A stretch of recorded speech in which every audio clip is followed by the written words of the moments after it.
And welcome, folks, to another edition of Open Mic Night. I am your host, Noah Tsaluki, and on today's episode, it's going to be a little bit shorter from my end. We're going to be talking about this new USFL, United States Football League, and a little bit of a couple of the teams. And is anyone really going to watch this, or are you going to be tuned in? Or are you just going to ignore this league? I want to ask a couple questions here and see if we can get some answers. Also, the majority of this podcast today will be part one of an interview I did with Dave Shula. Dave, of course, is the son of the late, great Don Shula, the winningest coach in National Football League history, the former head coach of the Cincinnati Bengals from 1992 to 1996 as well. Also former president of the Shula Steakhouses and the Shula Enterprises business as well. So it was an hour and 17-minute interview, and I want to kind of cut it up in two parts. The first part we'll talk mainly about his early life and the time with the Miami Dolphins, and the second half we'll talk about his time with the Cowboys and the Bengals, and him and his father's legacy, his whole family's legacy on the National Football League. So I'm really looking forward to you guys listening to this the next 2 weeks. As I mentioned, part one will be this week, and then part two next week will air as well with the interview with Dave Shula. Next week, I'll be in Florida with our John Carroll baseball team, so I'll probably record something a little bit later this week to get it out before Tuesday, since I won't really have access to recording down there in Florida, covering our baseball team in Lakeland. Actually, not far from Joker Marchant Stadium, where the Tigers should be playing their spring training right now. But that is a whole nother story. I don't want to get into this whole MLB lockout thing right now. I think that might be something we do a little bit next week. But hopefully everybody had a great weekend out there. I definitely did. It's starting to get a little warmer now, at least here in Cleveland, where we're recording from. And really, really excited to hopefully have the snow stop so that we can go outside, play some golf now, and actually, from my end in sports information, working events in the spring that actually aren't rained out or have snow on them, especially like lacrosse and baseball. So it'll definitely be an exciting next couple months, especially if the weather cooperates. That is for sure. All right, before we get to Dave Shula, I want to talk a little bit about this USFL. Now, of course, a lot of people remember the USFL from the 1980s.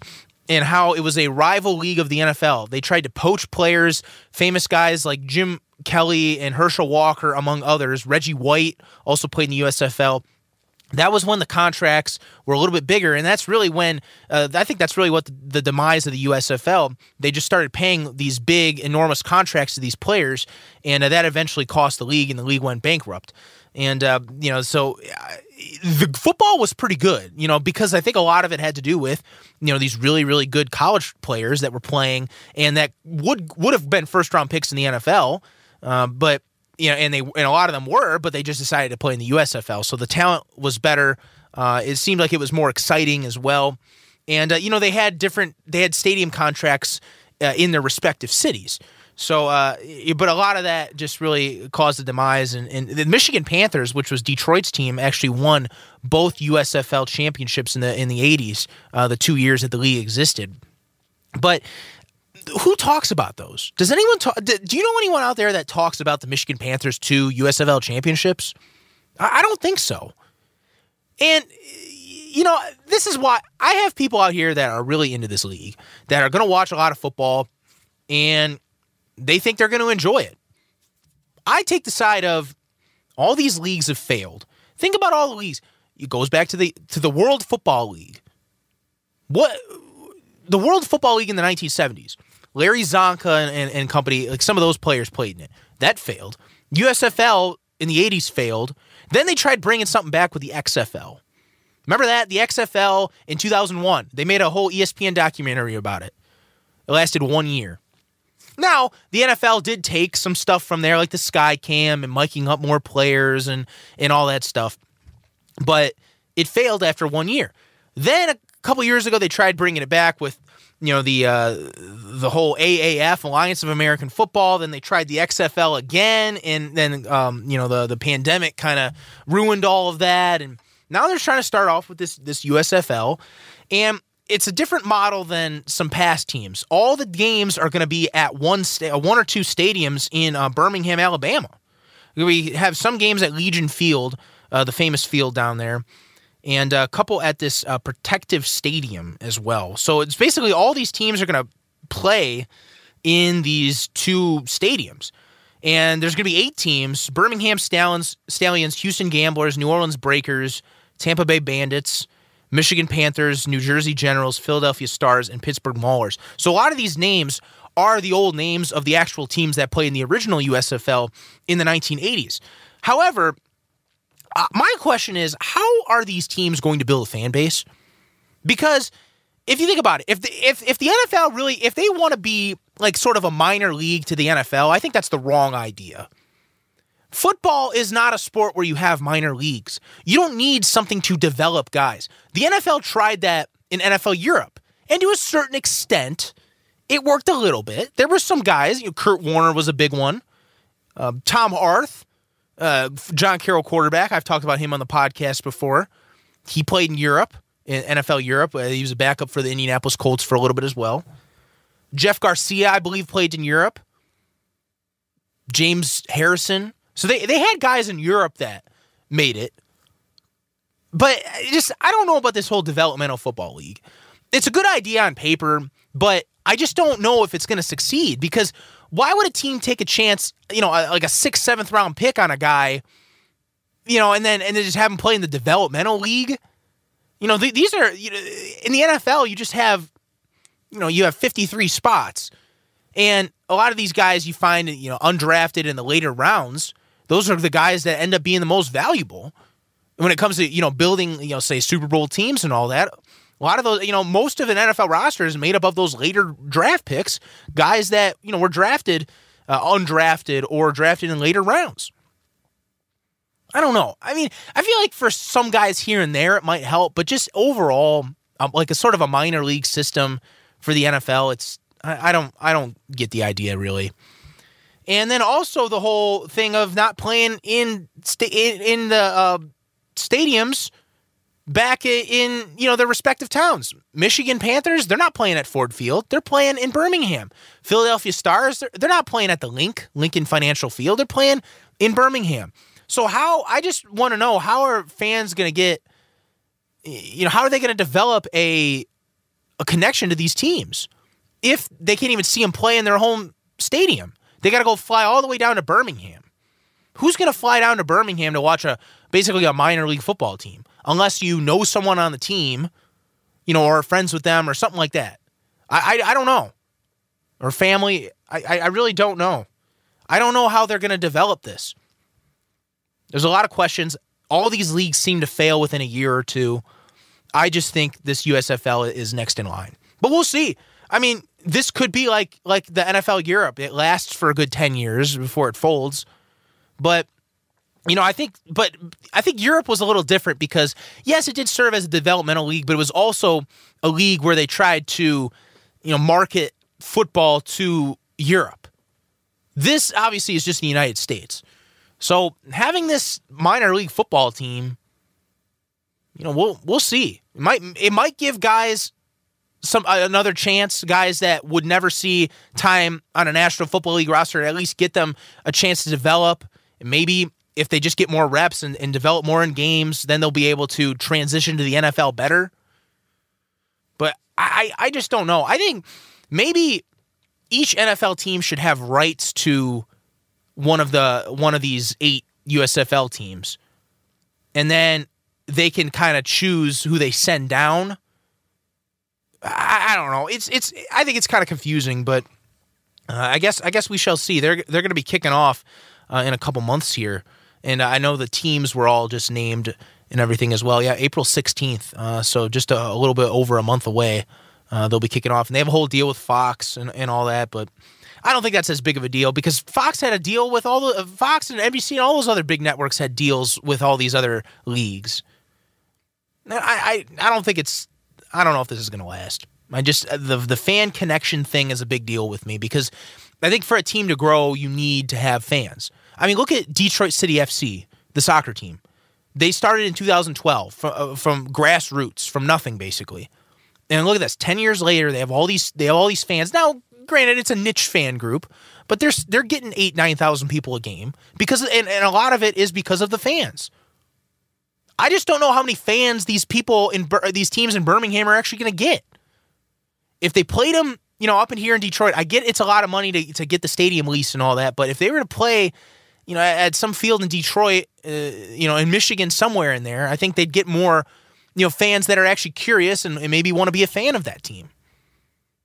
It's going to be interesting to see what happens, but like I said, I just don't think this is going to work out is all I'm saying.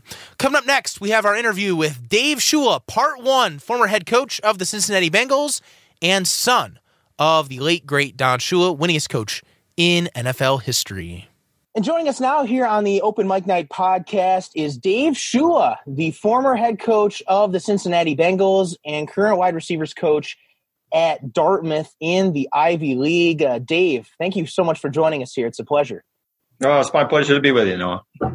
So I want to know, I know I met you back in October in Miami at your father's celebration of life. Of course, Dave's father is the winningest coach in NFL history's son, Don Shula.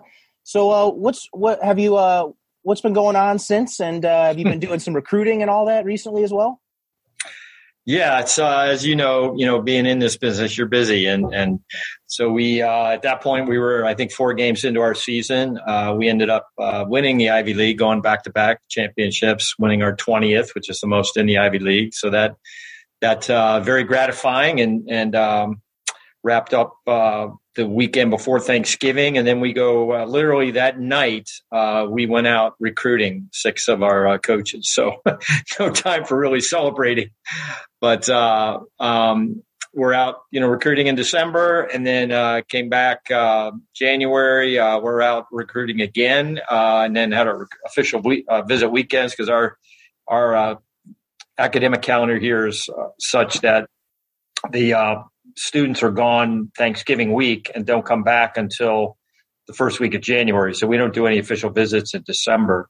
So we had 3 weekends of official visits in January, and that wrapped up. And then I guess we should footnote this for the John Carroll fans out there that one of their favorites, but he had passed through at least. Our son Chris, our middle son, was your defensive coordinator. Can't remember what year it was, but he then ended up in the NFL and with the Los Angeles Rams as the linebacker coach. So we were blessed to go out, my wife and most of our family, out to see the Rams beat the Bengals. And so now my son adds to the Shula Super Bowl, lore of now that's 3 wins in the Shula family, with my dad having 2 and Chris Shula having 1 now. So that moved the Shula family record in Super Bowl appearances to 3-8. With my dad having the 2 wins, and Chris, I was with my dad in 82 season and 84 season, so I count that as 2 losses. And then my brother Mike was with the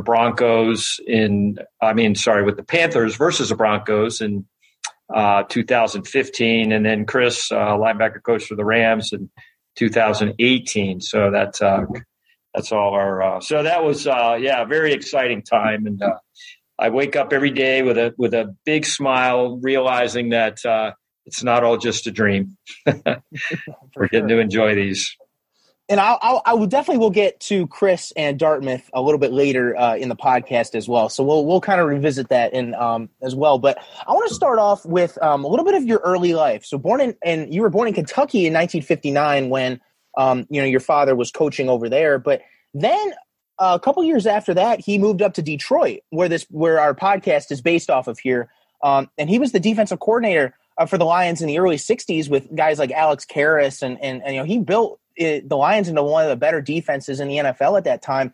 I'm just wondering, do you remember living in Detroit at all in those early years?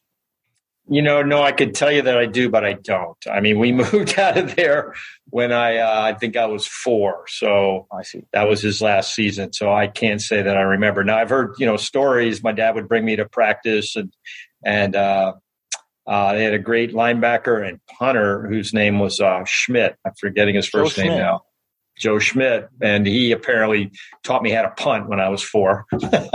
But I really don't remember any of that. But I know, to your point, important 3 years of my dad's career, and that he, made a name for himself as a defensive coach, gave him some great credentials, which then allowed Carol Rosenblum, the Colts owner, in 1964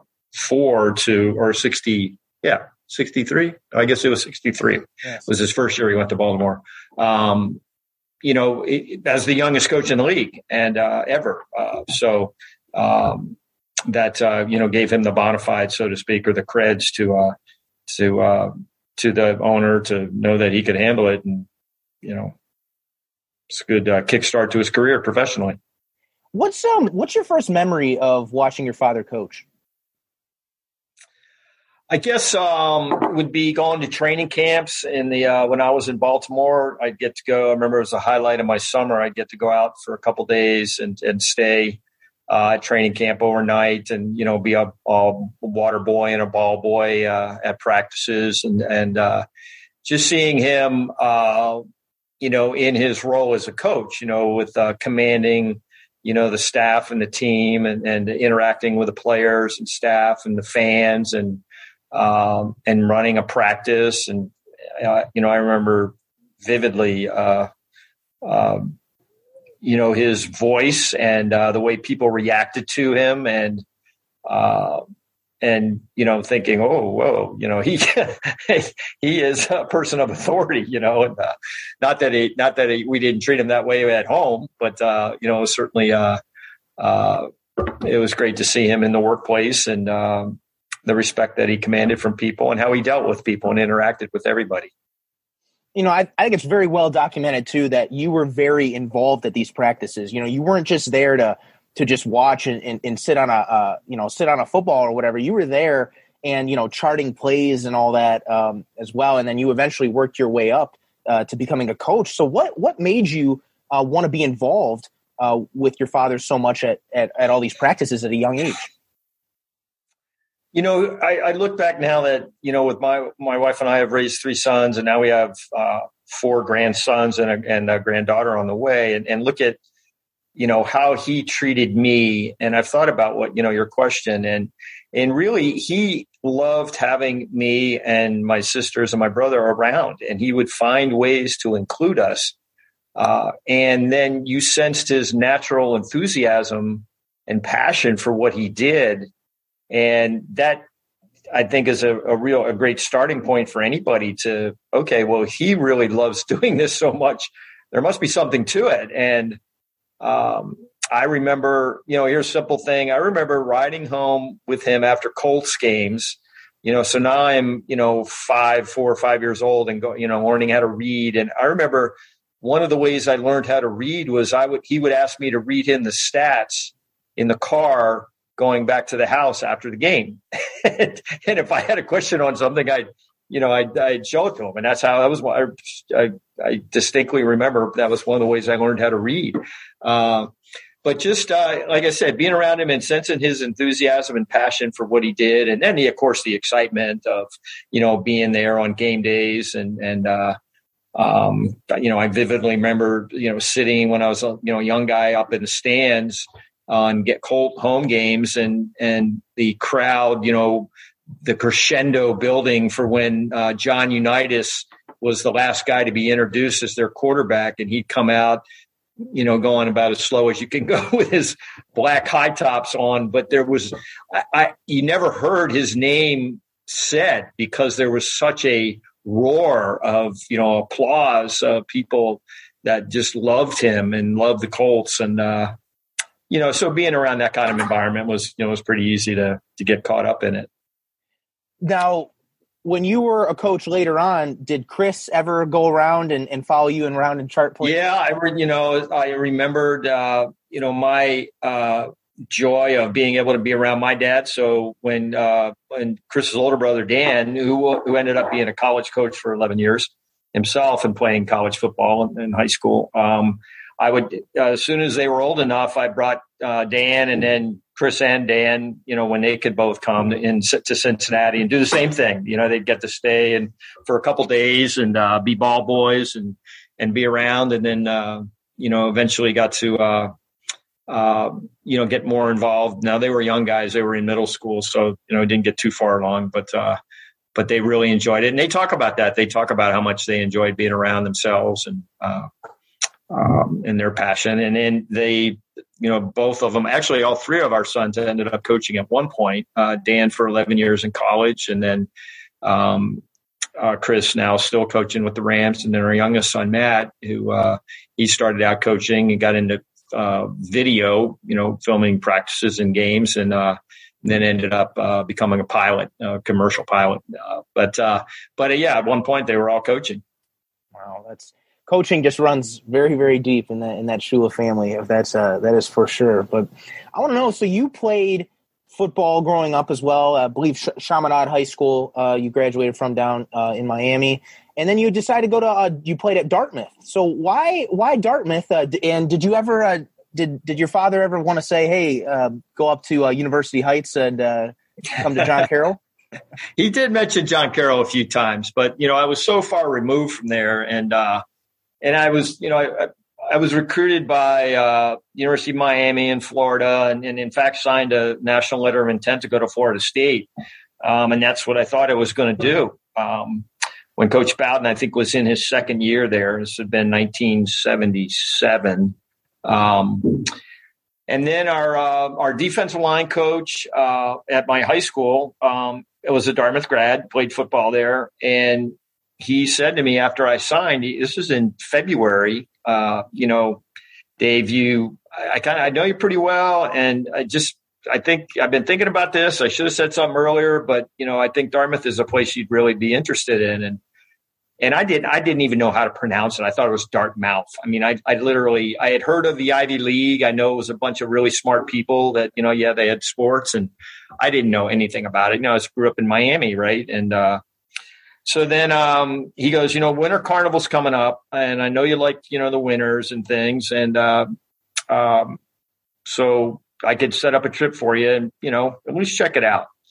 So I said, okay. And I had talked to my parents, and they go, well, you've already signed to go to Florida State. And I said, well, this is a non-scholarship, school. So, I could do that, but, I'm just going out really to see Winter Carnival. And so I went up there with that idea, and I, it rained, and I slept in a chair for 2 days. So it's not like I had some great winter carnival experience, but it really, in all seriousness, it got me thinking about my long-term future and my options going forward. And it became very evident to me once I got on campus and I started to talk to the coaches and met some of the students and players and realized that, I would have more options open to me by getting a degree from Dartmouth College in the Ivy League than I might otherwise. And Dartmouth had always been known as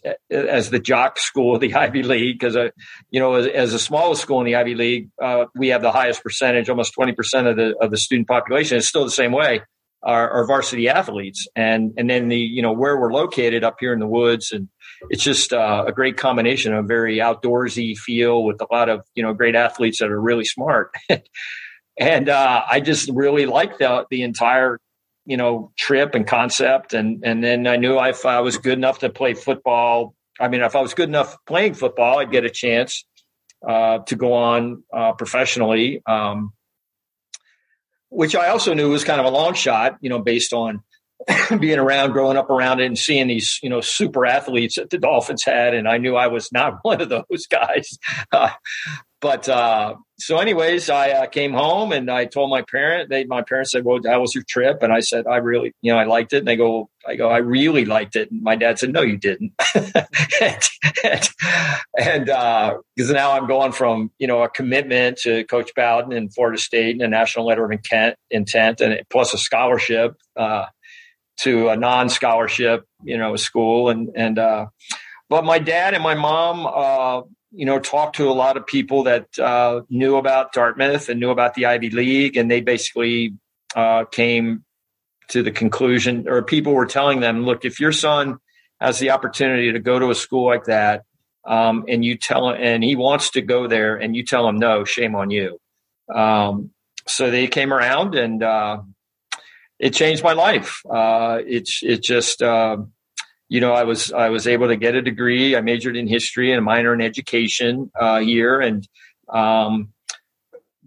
probably the most important thing is I met my wife. We were classmates, and we got married a year after we graduated, and then won a championship as a sophomore and played with our quarterback, who was a guy named Buddy Tevens, who's our head coach here now at Dartmouth, that I've been working with for this is going on year 5. And we've been friends since then. And met our friends basically, that we've stayed the closest to in life. So it just was literally a life-changing experience for me. And now to be back here coaching is just, it's just been fantastic, but I guess we'll get to that. Well, so you mentioned your dream of maybe possibly playing in the NFL one day, but wasn't at the athleticism as some of these other Dolphin players that you were around. But you actually did get a chance. You played for the Baltimore Colts of all the teams in the NFL, the Colts. Yeah, in the 1981 season. So as a returner, I did. I was. So I finished playing here, and I was chosen to play in the Senior Bowl, college all-star game, which gave me some exposure to teams in the NFL, and then went through career employment services here at Dartmouth, and I interviewed. I remember with Budweiser to be a regional salesman up in New England, and I was offered a job by Budweiser, and then also Procter and Gamble in their household products division. Also in New England, I was offered a job, and but then I got a chance to try out for the Colts as a free agent. I wasn't drafted, and went down, and I got a very minimal, a couple $1,000 signing bonus, which I thought was awesome. When you look at the money today, it's crazy, and then made the team. And I had told, both Budweiser and Procter and Gamble, I had these opportunities, and they were good guys, that I was talking to. And they said, hey, if that's your dream, you got to chase your dream. And, if it doesn't work out, give us a call. So I knew I had that in my back pocket. And then I also was thinking about law school eventually. So I ended up making it for a year and did return punts. And, just to say you were an NFL player, even though you could, also say, oh, you had a cup of coffee. And, I didn't have a catch as a receiver. In fact, I don't think I played a snap as a receiver. I just was return punts and was on some other special teams. But what a great experience. Even though we won our first game and we won our last game, and we only beat one team, the New England Patriots. So it was, from that standpoint, tough going through. And I grew up a lot, seeing, playing with grown men. And I remember my wife, we were engaged, I guess, at that point. And Leslie came to a pregame mass we had before. I think we were in New York or something. And she came and Greg Landry was our backup quarterback. And at that point, Greg was in his early to mid 30s. And he had a big family and he had gray hair. And so afterwards, I'm introducing Leslie to everybody and introducing to Greg. And then she asked me later, well, who was Greg again? What does he coach? And I said, no, he's our backup quarterback. But I mean, here we are, we're both 22, 23 years old and, playing with a guy who was in his mid 30s with kids. And but what a great experience from that standpoint. And then the next year I ended up getting, go through training camp. Mike McCormick was our coach in that year, which we won 2 games. So he ended up getting fired, and they hired a guy named Frank Cush, who had been a very good college coach at Arizona State, came in, and I made it to the last cut, but didn't make the team, and had planned on going to law school. I was going to go to law school at night while I was hopefully playing during the day, but It's a lot different back then. A lot of guys had other careers in the off season because you didn't make, you didn't basically endow yourself with your first contract, like they almost can do now. So, but then when I got cut, I transferred I was able to transfer at the University of Baltimore into their day school and go to law school. And my wife, Leslie, was working for an insurance company in Baltimore. So that's what I thought I was going to do. And then kind of fate stepped in once again later on that year. So later on that year, 1982, your father gives you a call and says, "Hey, come on down and be one of our coaches." So that kind of transitioned over from, going to law school, the whole Budweiser thing maybe. And then all of a sudden, just like your father, you're in coaching. So, what was that call like? And, why'd you decide, hey, I want to go and coach with my dad? Well, it was more coincidental, I guess, than that. No, so I was on break, winter break or Christmas break from law school. Leslie and I had flown down to Miami to spend a week in the sunshine from Baltimore. And the phone call was me. I was heading out to play golf, I remember, on a Monday morning. And my dad calls and says, hey, Wally English, who had been the offensive coordinator for the Dolphins in that season, was going to take the head coaching job at Tulane University, and he was leaving right away. And back then, they didn't have the mega staffs they had now. So the offensive coordinator coached the quarterbacks, the tight ends, and the receivers. And then they had a running back coach, Carl Tassif, who had, a John Carroll great NFL player. And then John Sandusky was the offensive line coach. And then my dad would work some on offense, but mostly on defense. So they literally needed somebody. And as you had mentioned, I had grown up, eventually writing the plays down during the game. And I knew the language of the offense, and I knew how to run projectors and do all those kind of things back then, when all the computer videos that they have today. So my dad asked me, can you come in and just help out and help us get through meetings and practices and do some of the paperwork and literally type up the game plan and, things like that.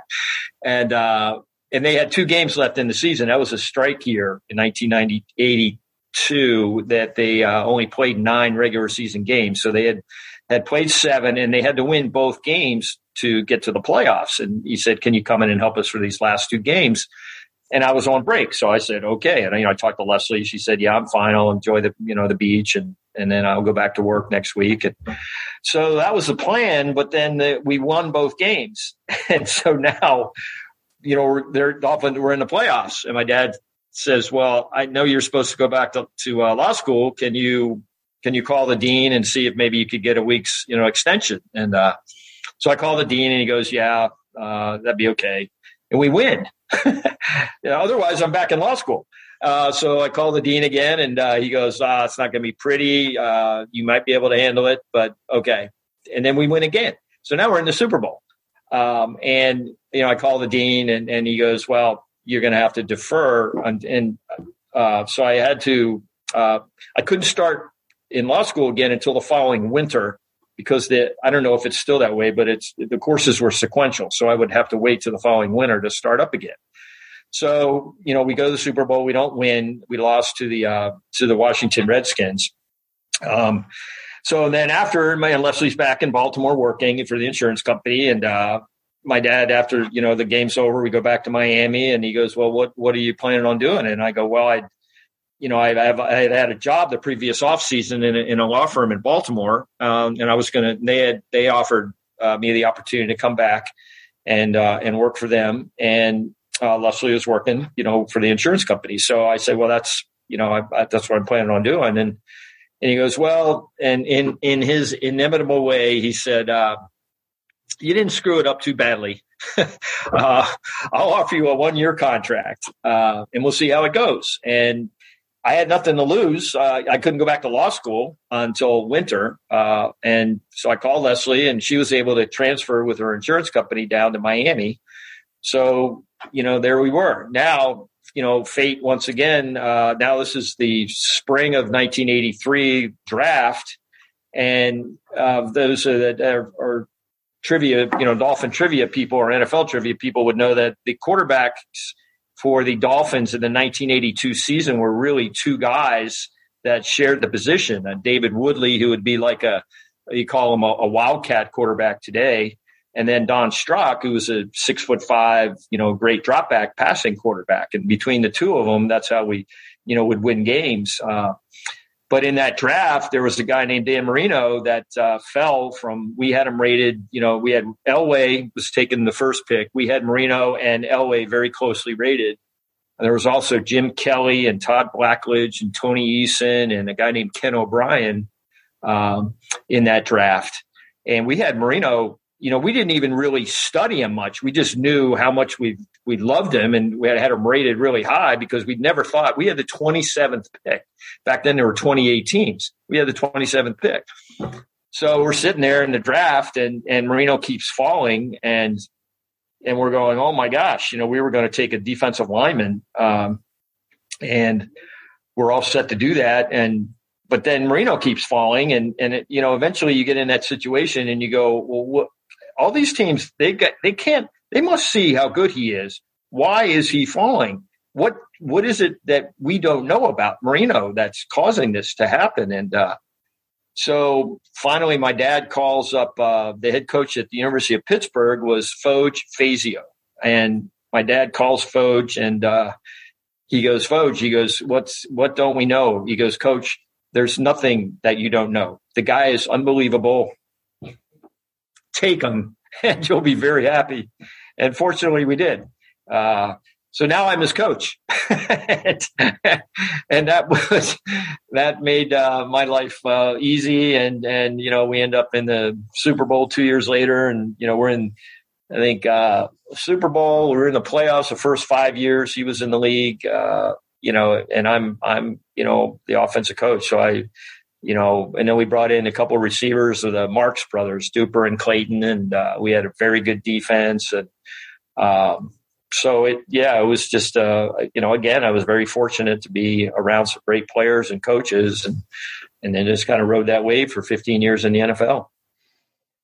I think that's what you just said about Marino. I think is one of the greatest mysteries in NFL history is why he slid so far in that draft to number 27. You think about all those other great quarterbacks that went ahead of him, and then he slides down. Looking back on it now, do you know of any reason? Well, from what we've gathered, obviously we did some more research after we made the pick, and so he did not have a great senior year. I know he threw a lot of interceptions. I don't remember exactly what his stats were, but I knew he threw a lot of interceptions. And then he came to the NFL Combine, and he was a real free-spirited guy, and he's wearing a baseball cap on backwards. He's got these, big curly hair sticking out. He's wearing, I remember, sweat. They didn't have the unis like they have today. It wasn't the big production like it is today. And he's wearing a cutoff, Bill Belichick style, cutoff sweatshirt. And he had gray sweatpants that he cut off just below the knees. And he's kind of walking around. He's kind of a cocky guy, which was part of his brilliance was that he had such great confidence, but you had to understand that he was really a humble guy too and a real team guy, but that didn't come across to a lot of people. There were also some rumors that he was, smoking pot and liked to drink and, all those kind of things. But, we knew he came from a great family, wonderful parents. His dad drove a delivery truck for the Pittsburgh Gazette, every day for I don't know how many years. And so we, and we knew his coach, it was a tough guy and schooled him up well. And that he was really a good person, when you cut through to the chase. So, that's what we've gathered over the years. Very interesting.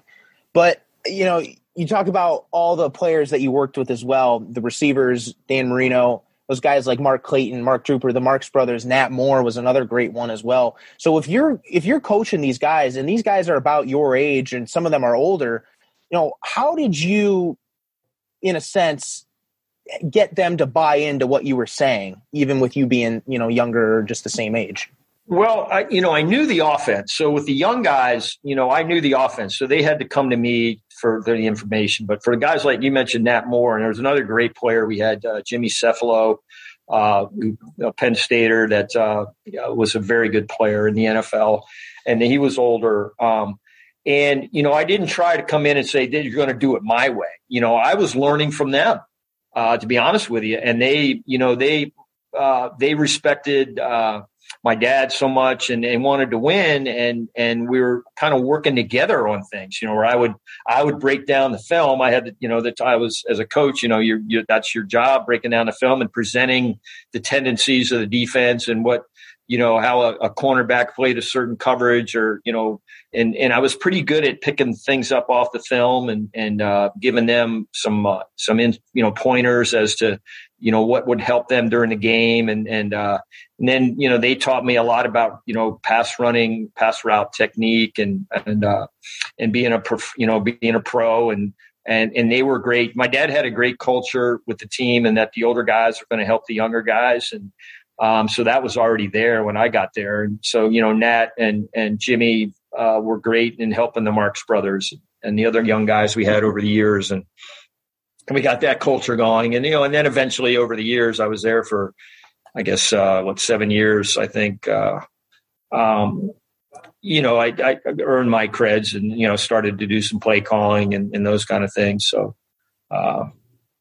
it took time, but, initially I didn't try to, impose my will or thoughts, so to speak. It was a collaboration. And fortunately, we had a bunch of really talented guys. And with Marino back there pulling the trigger, made things, a lot easier than it could have been otherwise.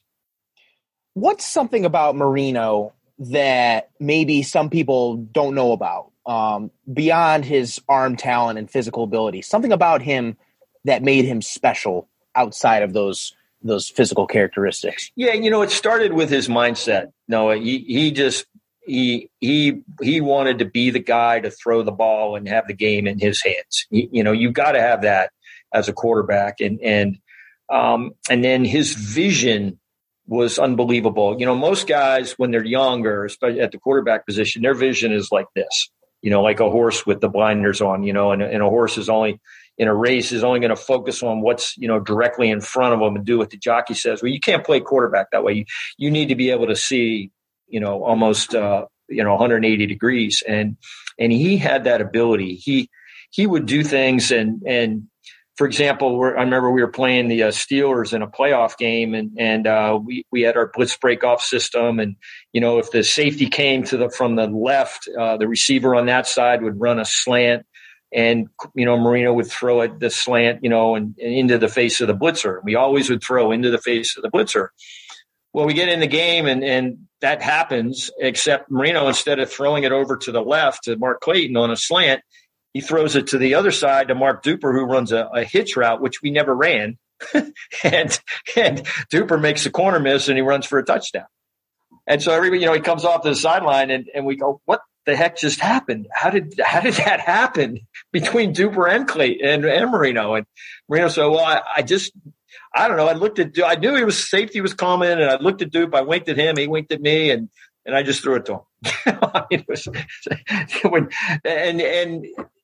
I'm sure that every great receiver combination and all the great players, they just have this intuition that, as a coach, you like to think you're directing everything out there, but you're not. Those guys, the great ones are doing things on their own. Just take the most recent, the Super Bowl win the Rams just said.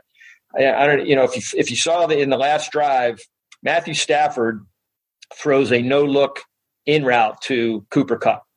Now, I guarantee you they never practiced that. But when they had to have a play, Matthew Stafford looks at the linebacker to get him to slide to the tight end who was running a hook route, and here comes Cooper Kupp behind him. And as Stafford's looking at the hook route, the linebacker jumps the hook route, and Stafford throws without looking at Cooper Kupp coming behind him. And I don't think that – I didn't get a chance to ask Sean that after the game, and did you work on that? But I'm guessing that they didn't based on, Cooper's reaction and comments after the game. Yeah, and that's what you get with the great ones. Noah, you get, just brilliance on their own. And, you can set the table for them, but they go out there and just do things that are extraordinary. And that's what Danny did time and time and time again. Well, brilliance was something that the Dolphins had on display in their game against the 85 Bears, the only loss that the Dolphins handed to the Bears, that season. And I know, knowing Ben, your nephew and all that, and how special the 17-0 record is from 1972. And you guys, the Dolphins, were actually able to beat the previously undefeated Bears that year. Was that something that your father thought about? I remember that year when they were playing the Bears. Yeah, absolutely. Every question he was asked from the media was about that, and then of course they had and still do have tremendous pride. The guys that comprise that 72 team, which is still in 100 and I think it's 103 years of NFL football. Only one team to go undefeated, which is remarkable. But anyway, so yeah, and then it was we knew that a lot of the older guys were coming back. Greasy and Zonka and Larry Little and a lot of the greats were Paul Warfield. Where they were going to all be on the sideline, and I still remember the atmosphere going out for pregame warm up. The stands were like 3/4 full. And they were cheering. It was like the game was going on when our kicker I forget. Might have been Uwe von Schamann, I think, was our kicker. He'd make a field goal just practicing before the game. It was, people were screaming like he had made one in the game. And I remember Reggie Roby was our punter, and you'd hit these, warming up punting, and people were screaming and yelling. It was still, I'd have to say, and looking back at, now, so many years later, probably the most exciting atmosphere I've ever been a part of, whether as a coach or a player. It just was phenomenal. And then to go out the first half, we put up, I don't know how many points, 30 something, I think 28 points or 31 points or something like that. And they couldn't stop us. We did a real simple thing that we saw that, people preparing for that defense, that was the Buddy Ryan, come and get the quarterback with some amazing athletes, the fridge over the nose and occupying, the guards in the center. And then you had Dan Hampton and Wilbur Marshall at linebacker and Mike Singletary at linebacker and just everybody, Otis Wilson. I mean, it was a cast of Hall of Famers. And they would just come after the quarterback and they weren't really sound in the secondary because they didn't have to be. So, we said, well, what if we just on first down, which nobody ever did back then, on first down, let's put a third receiver in the game, Nat Moore, and just take our tight end out and flex Nat, separate him from the tackle, where the tight end usually lines up attached to the tackle, just flex him out a few yards. And that would force Wilbur Marshall would have to come out and cover him. And we knew that was a huge mismatch if we could get the ball off. And, one of Danny's great traits was his ability to make quick decisions, and our quick passing game was phenomenal. So we knew that, we didn't have to block him very long. We had 3 receivers now instead of 2, and 3 really good ones, and a mismatch with Nat and Wilbur Marshall. And we had mismatches outside too, because their corners didn't have to cover very long typically. So we just carved them up in the first half. And I know that there was stories of Coach Ditka and Buddy Ryan almost getting in a fist fight at halftime because Coach Ditka was telling him, you got to go nickel personnel, put another defensive back there, to cover that Nat Moore. He's killing us, in the mismatch with Wilbur Marshall and Buddy, this is my defense. You're not going to tell me what to do. And, of course, it can't be verbatim. I'm just, I'm guessing, but those are the stories that we heard. But, that was a special night, and one that, I know that 72 team and all Dolphin fans, appreciate. And what, was really sad, people forget about that. So the season goes on, we end up in the AFC Championship game. If we beat the New England Patriots, we got a rematch in New Orleans against that Bears team. And we screwed it up. I think we had 4 turnovers in the first half, and then Patriots, to their credit, they put it on us and ended up going against the Bears which beat them pretty soundly in that Super Bowl. But that would have been a remarkable rematch there in that Super Bowl. And they beat the Bears 46-10. The 4-6 defense, 46 points. Right, that's right. Yeah, interesting. Good point.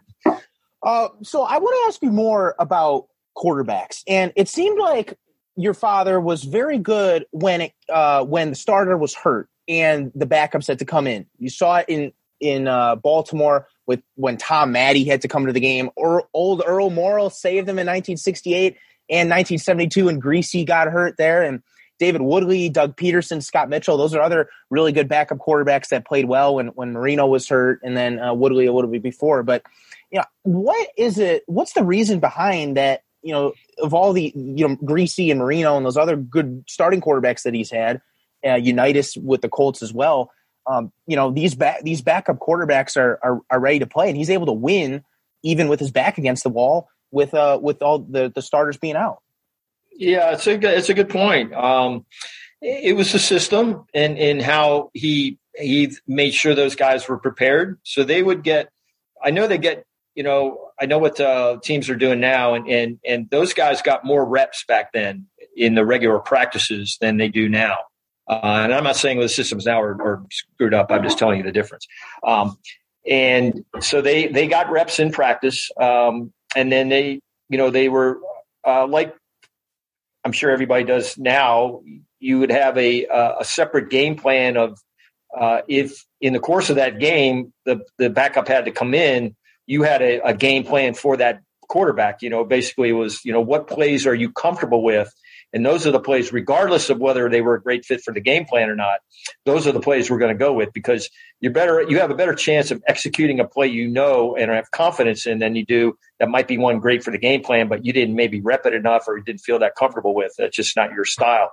So we would do that. And then also the kind of guys that he brought in, smart guys that were wanted to learn and were mature enough to stay in it mentally and prepare as though they were going to play. And I think that combination, was the reason for their success. And thanks again to Dave Shula. Part 1 of his interview. Part 2 will air next week. It was an hour and 17 minutes. I didn't want the whole hour and 17-minute video, or interview, I should say, to be aired this week. So I wanted to kind of divide it into some parts. But Dave is fantastic, a great personality, and you can just tell the passion that he has for football and the Shula family and really his father's legacy. And that's something that I think really, really makes Dave and the Shula family so special. And I just really, I grew up admiring the Shula family and, everything that Coach stood for. And then the fact that I'm going to school at John Carroll in Cleveland, the same school that he went to, and meeting one of my very good friends, Ben, who's been on the podcast before, Ben Mraz, who is related to Don Shula. I just feel like I have a little bit more of a connection with Don Shula as a coach. And I think he's a very, very underrated head coach as well. But it was really, really cool to hear Dave's story and him working with the Dolphins. I'll save, I won't spoil anything about part 2, but the Dolphins part was very interesting. And, a lot of people forget that Don was the defensive coordinator for the Lions back in the early 60s as well. So Dave did grow up a little bit in Michigan, but as he mentioned at the beginning, he just didn't know. He didn't really remember as much about Michigan as he did when he was older, living in Miami. Make sure to check out all the other great content on the podcast network, the Michigan Podcast, March Madness coming up very, very soon. We're going to break all that down in the next coming weeks because that is always fun to talk about. The Fan Report, always talking Pistons and Detroit sports for fans as well. Doc and Jock, the classic podcast, the wrestling podcast. It is all great content. And always make sure to tune in or make sure to check out John Macaroon's Sports Illustrated coverage that he does with the Lions. The Combine is going on in Indianapolis right now. Lions moving one step closer to see who they're going to draft in this 2022 NFL Draft. Thanks again, folks, for tuning in. And make sure to tune in next week for part 2 of the Dave Shula interview that I did with him, only on Open Mic Night.